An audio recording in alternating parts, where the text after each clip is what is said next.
My name is Pamela Richardson. Thank you for being here in person, and thank you for being here for those of you joining us online on the live stream. I'd like to begin by acknowledging that we are gathered on the ancestral lands of the Kosapsum and Lekwungen people. The title of my talk is Slowing, Feeling, Being, and Leaving on Not Losing Your Mind and Heart as a Poet Academic. I would like to both share with you and engage you today in inquiry. First, I'm going to share a piece that I wrote. Then I'll invite you to take part possibly in some shared explorations if people here are willing, and then we can have some discussion. So my inquiry is a poetic meditation on time, on the time it takes to access and work with deeper layers of meaning and buried streams of experience. I seek to attend to what arises through slowness and attend to the deeper cycles of thought, feeling, and being, that this kind of awareness is medicine for my mind and an invitation for my soul. So my hope in doing this is to excavate a deeper self from the structures and demands of my chosen academic work life. I always wish to find the poetic beneath and amidst the busy and the frantic. I wish to do so because I struggle to do so. I disconnect easily from what is sustaining, and I need conscious practices to reconnect to a more spacious and sane pace and place. So this idea of conscious practices that reconnect us to saner, safer, healthier, more vital places and paces in our life. So for me, it's when I return to poetry. That's one way that I do this. And I think of poetry as a gentle and focused practice of tracing the elusive yet profound connections that dwell in the spaces between language, image, and feeling. So when I'm engaged in those practices, I emerge restored. Often I have felt that I can't be both a poet and an academic at the same time. Not because of philosophical or methodological reasons. I really truly believe that surfacing patterns of language, image, and feeling within all of our diverse scholarly pursuits is essential work. Rather, it is because in my experience, academic life and poetic life feel like parallel paths, or perhaps like opposing banks along the same river. One side is busy, task-driven, socially oriented. The other is slow, quiet, and inner-focused. And I constantly feel pulled between the two, but I only long for the latter. And I often feel like I'm looking across at some other imagined way of being. So Kathleen Stewart says of the ubiquitous stress of contemporary life that it was the lingua franca of the day. If you had it, you were on to something, part of the speeding force of things in the making. And I recognize myself in this too. I also want to be part of what seems to matter in my culture and part of the family of human activity. But I have other voices within me that remind me that what seems to matter is not always so. And Stewart also warns that this stress can puncture you, leaving you alone during times of exhaustion, claustrophobia, resentment, and ambient fear.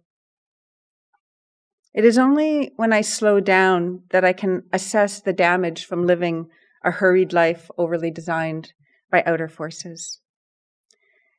This felt tension between longing for the slow pace of poetic time and belonging in the world activity and seeming importance is where I often live and where my poems emerge. So I'm going to share some poems, and then I'm going to share some thoughts about this tension and how I occasionally find the time I need in the heart of a poem. If you are in a hurry to cook brown rice porridge, which you always are, food like poetry, a necessity, not a luxury, you cook it on high, burn the pot, and need to scour the metal daily like a penitent for the sin of inattention. Not learning, you decide this is a sad fact of brown rice porridge, one you can live with because it is quick sustenance. Life on the tenure track, tasks pile like a Jenga tower. You eat standing up or collapsed in bed. You cook brown rice porridge on high all season long, until the equinox, actually. With the fading light it dawns that turning down the heat is an option. Even as I write this, I realize that it's not always true that I'm always busy. Sometimes I escape, and this is how I know that another way is possible. When I have time to myself, when I get to spend ample time in nature, and when I'm able to circle around my own life and live in my own rhythm, I easily find poetry in the nooks and crannies of my days. Poetry taps me on the shoulder at the bus stop. Poetry calls me on the phone. Poetry drops a book off the shelf right when I need it. Poetry thinks about me at the exact time that I'm thinking about her. Poetry knows the name of the tune I'm humming. Poetry says, hey, since we're already here, let's write a poem about it. She has time for me and I have time for her. We are available. Prior to working here at Railroads University, I was a full-time but contingent teaching faculty. I was the only full-time yet contingently hired teaching faculty in a department that was newly driven to become research-intensive. Contingent means with touch, while tenure means to hold. Both states promise a loving intimacy with work that mostly belies the actual experience. And for a long time, I wanted to be held, but I was only touched. But now that I'm in a tenure track position, I learned that I didn't want to be held so firmly after all. Our life circumstances are held preciously within a larger matrix of existence, and we touch everything that holds us. We are subject to the elements, and they are subject to us. To live with awareness of how we touch and are touched by our environments, and how to use whatever we experience on our paths as a means to become more wide awake are ongoing practices. I believe this understanding that weaves both intimacy and agency is urgent work in these times. One morning, I emailed my former mentor, poet professor Carl Lego, about something. And perhaps just to remind myself that poet professors such as Carl exist, I mentioned that I was feeling overwhelmed with my work. He offered an empathetic comment and then reminded me to keep breathing with poetic rhythms. At that moment, I thought, I have no idea what that means, but thank you. But I wanted to know. I wanted to breathe with poetic rhythms. It's really a poetic emergency. I obviously need some cardio-poetic resuscitation. I need the emergency pack poetry, the flare on the side of the dark road poetry, the energy bar poetry, the eye drop poetry, the tweezer for a sliver poetry, the can opener poetry, the calling card poetry, the ibuprofen poetry, the spare underwear poetry. I need a poetry survival kit. This is a section I call the eco-politics of poetic time. I write like water seeping through clay, rivulets tracing cracks and quirks of my emotional and psychic being, recollections traced made by my passage through life, caused by her friction against my mind, heart, and spirit. Only eventually and slowly, if ever, am I suffused by the knowing that poetic writing enables. I am not the only one who feels that her writing process is earthbound. Hirschfeld reminds us that it is the tension and friction with life itself which draws and focuses the poet's attention. She says, art is thought that has been concentrated in this way, honed and shaped by a silky attention brought to bear on the recalcitrant matter of earth and life. Audre Lorde also speaks of poetry as moving earth and carving rock. She says, poetry is the way we help give name to the nameless so it can be thought, carved from the rock experience of our daily lives. And here's a quote by Margaret Atwood that's been with me for a number of years now. Walking was not fast enough, so we ran. Running was not fast enough, so we galloped. Galloping was not fast enough, so we sailed. Sailing was not fast enough, so we rolled merrily along on long metal tracks. Long metal tracks were not fast enough, so we drove. Driving was not fast enough, so we flew. Flying isn't fast enough. Not fast enough for us. We want to get there faster. Get where? Wherever we are not. But a human soul can only go as fast as a man can walk, they used to say. In that case, where are all the souls? Left behind. They wander here and there, slowly, dim lights flickering in the marshes at night, looking for us. But they're not nearly fast enough, not for us. We're way ahead of them. They'll never catch up. That's why we can go so fast. Our souls don't weigh us down. I saw a call for journal articles a few months ago. The topic was children's experiences in schools under neoliberalism. The timeline provided by the editors promised a mere 2 months from submission of articles until publication. For those of you that are involved in editing or publishing in journals, you'll appreciate how incredibly fast that is. It can take up to a year sometimes, usually. And I thought when I saw that perhaps we don't even have time for irony anymore. I seek to be intimate with the details of my life, or at least notice when I'm not being in good relationship and mend the habits with kindness rather than frustration. In the process, my relationship to time is revealed. I do the best I can with what I know at a certain given time. In writing about moments and objects within my life world, I surrender to the spiraling nature of memory and associations that reveal time's fingerprints. In tracing the spiraling path of memory through language, image, and feeling, I grow to respect and appreciate how it takes time to learn and grow and become.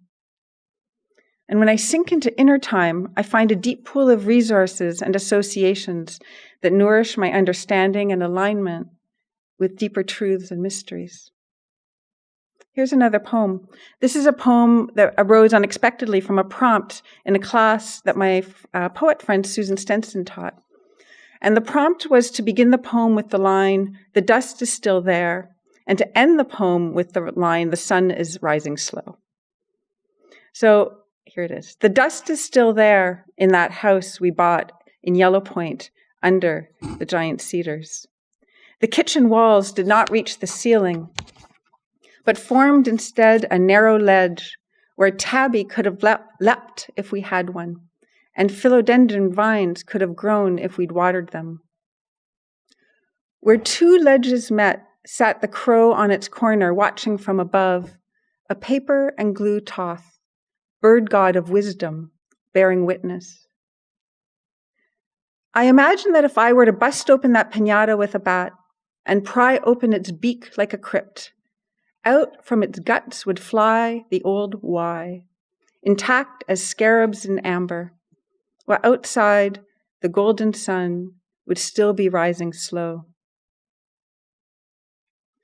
I'm going to discuss the surprising evolution of this poem, and what I learned in writing this poem is how, by letting an image sink and sift for a long time, it might rejoin the mythic and collective and conscious from which it sprung.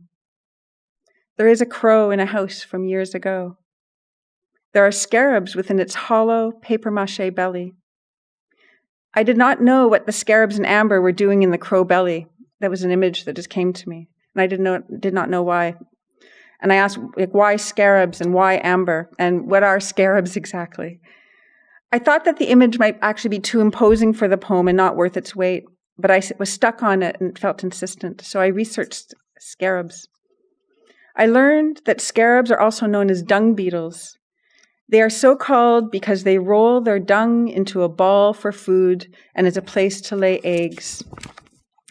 Ancient Egyptians understood dung beetles to be an earthly manifestation of the sun god, Ra, who rolled the sun on its daily journey across the sky, then carried it through to the other world after sunset, only to renew it again the next day. For this reason, they revered dung scarabs as a sacred symbol of rebirth and regeneration, responsible for transforming bodies and souls over time. In this story about Ra and the Egyptian dung beetles, time is understood through the sacred and profane, engaging in this endless ritualistic dance of mirroring each other. And in this way, the scarab god Ra teaches that growth and transformation are contingent on the digestion of life experiences through creative processes of renewal day in and day out.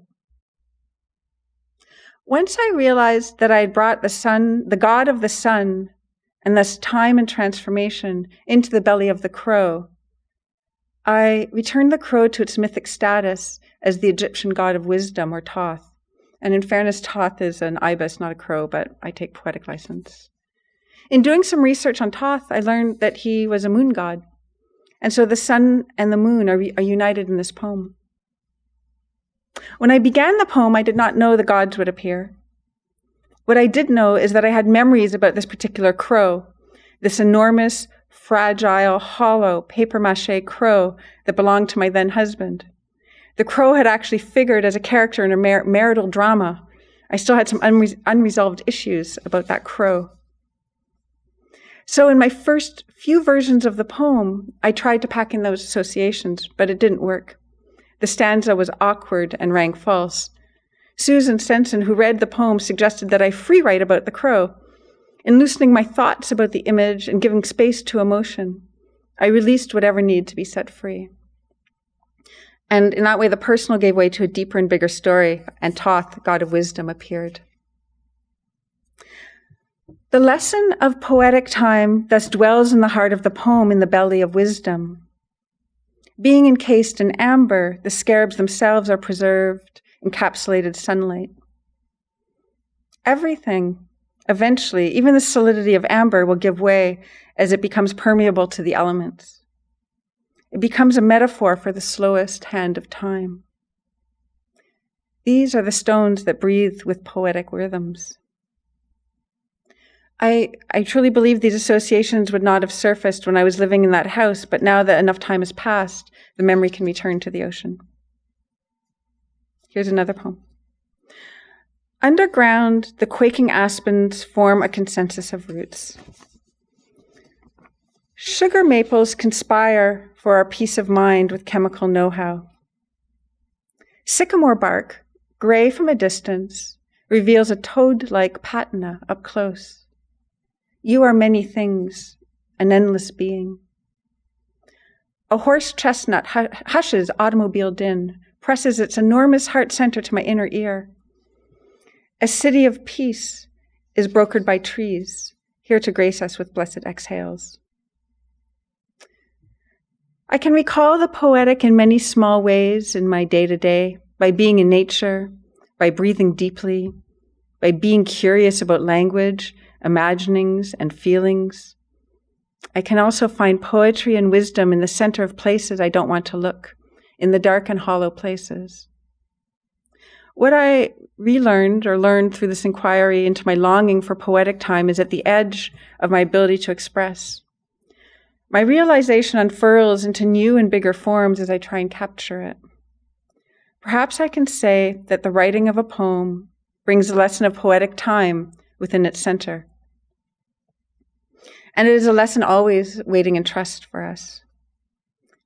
And while I feel that I'm too much in the world of outer activity, a God is endlessly rolling the sun across the sky as a reminder that everything is transformed when touched with poetic intent.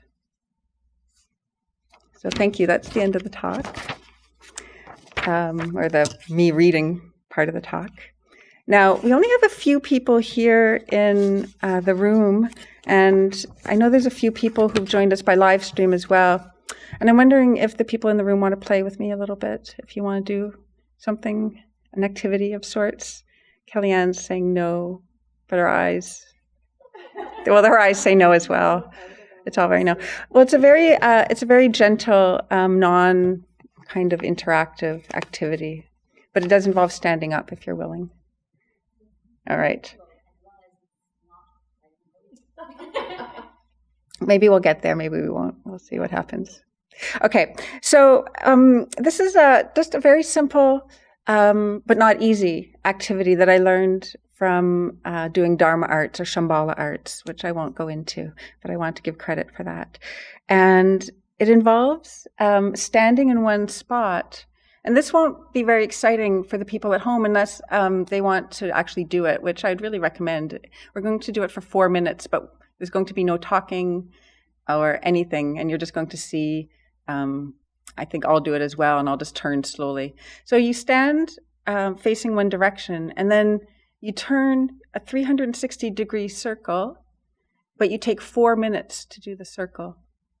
And at the quarter point, every minute I'll chime, but that doesn't mean that you wait and then turn a quarter turn, and then turn another quarter turn, and another quarter turn, right? It means that you take a full minute to turn to the quarter, and then another full minute to turn halfway, and so on.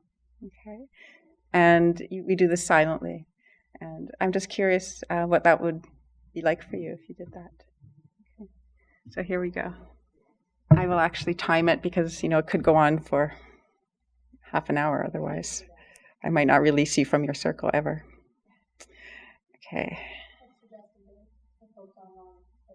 Yes, 4 minutes. Don't check your email. It can wait. Give it a try. Okay.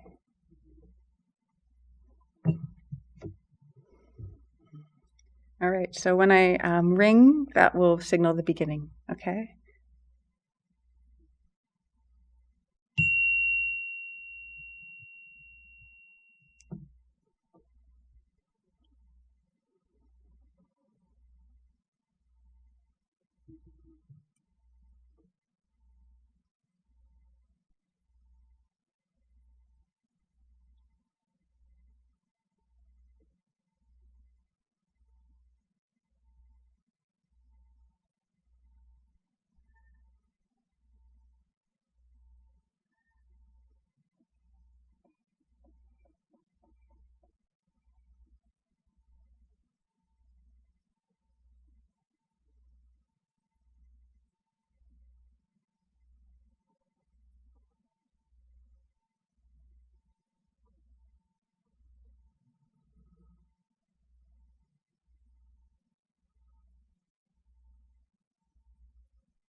Now there's a little bit of paper and pens, and I was just going to invite people to just write for a couple of minutes. It doesn't have to be poetry. It can be poetry. But to just sort of stay internal.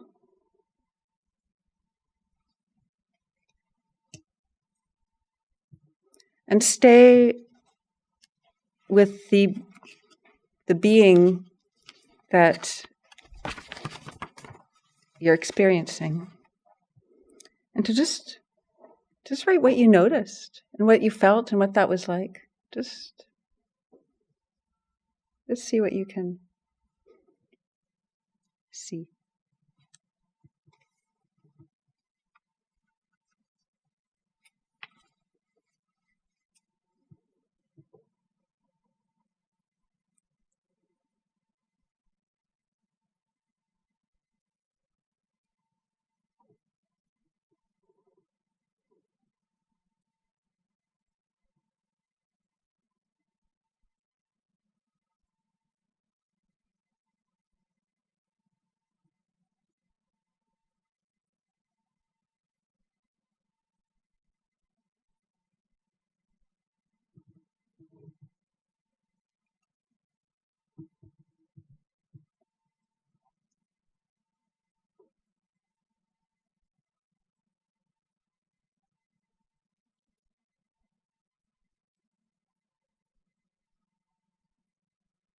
And if there's anyone at home who did it, it'd be great if you could share on the live feed if you have any thoughts.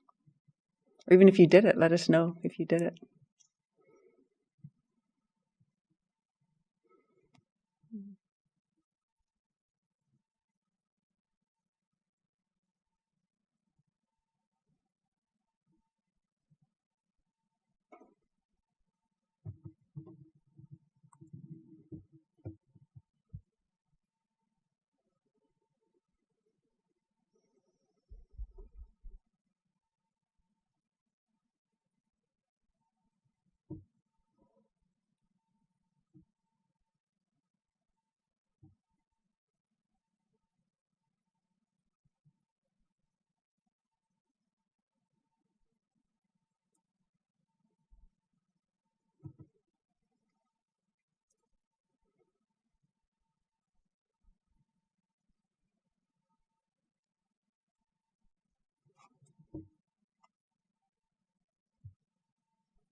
Sometimes what's fun to do when you write a little reflection like this based on an experience is to highlight some of the words that pop out at you, some of the more powerful words, and then almost write those down almost like poem-like, so it's no pressure, don't have to think of it as a poem, but you just pull out some of the stronger images or words that attract you, and then you can underline those or highlight them and then put those into a poem.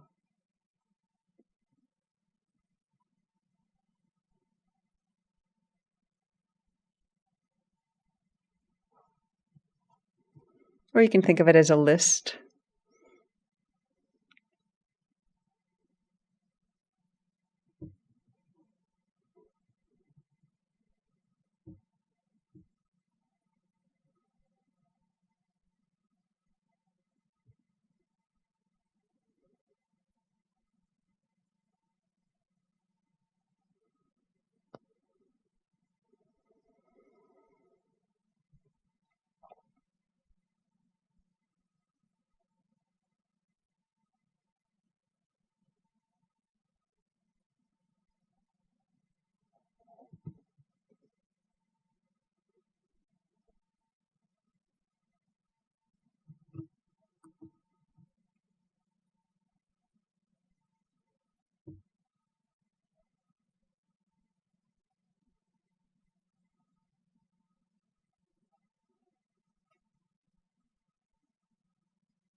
What I often notice when I slow down like this is actually how much is happening within me at any given time, and how amazing that is often.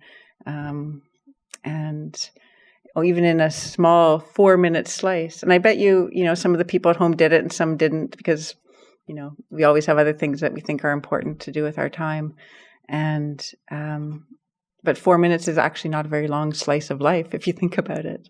But there can actually be a lot that's packed into it if you slow down and pay attention. So I'm wondering if there's someone brave who would like to share a little bit of what they experienced, what they noticed, or what they felt, what that was like for them. It was completely difficult to slow down. Should we put the mic? Yeah.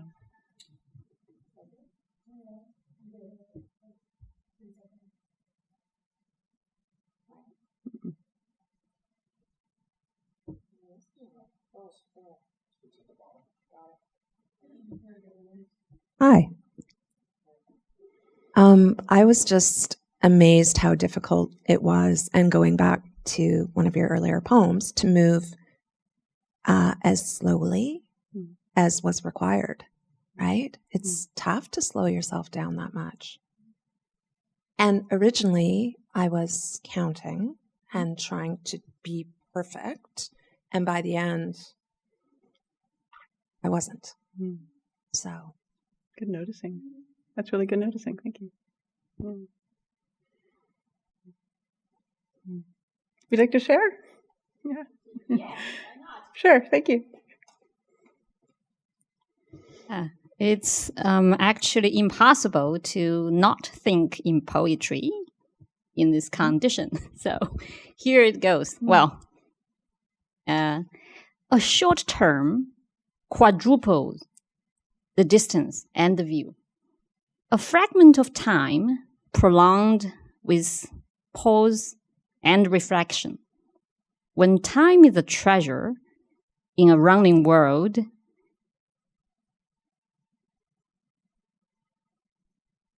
comes the cost of view and reflection. Well, there are two views and reflection. I think maybe it needs some work. I love how it's the person who's always like, I'm not going to write poetry, who comes out with the brilliant, you're not going to make me be brilliant. Thank you. Thank you so much. Yeah. There's one person online who has commented. Great. Pamela Medwin has said, Medwin. Hi, Medwin. Yeah. Says, this was a lovely experience. I wrote a short poem, This Moment of Awareness, my entire space in slow rotation, eyes fixed on a chosen horizon, tempted to count seconds, choosing instead to trust curious how my eyes took in the qualities and the textures, flat wall, dyed textile, hanging curtains, bright window, light, altar, space, art piece, books. Books in each direction, a new scene, new information drawn from the familiar. Yes. I don't know where the inflections in the press. So you're doing beautifully. Keep going. Yeah. And that might be the end. Yeah. There's more else. Yeah. So look at the noticing and the sudden curiosity, and then how the poetry, I love what you said, how it's impossible to not think poetically in that experience. But Medwin, all of a sudden, all of these objects just started shining forth, right? And the colors and the textures, and it's just there. It's right there, right? We don't have to find poetry. It's right there in our coming at us all the time. So beautiful, so beautiful. Thank you so much, Medwin. Yeah. I'm raising my eyebrows at Marlene. Yeah.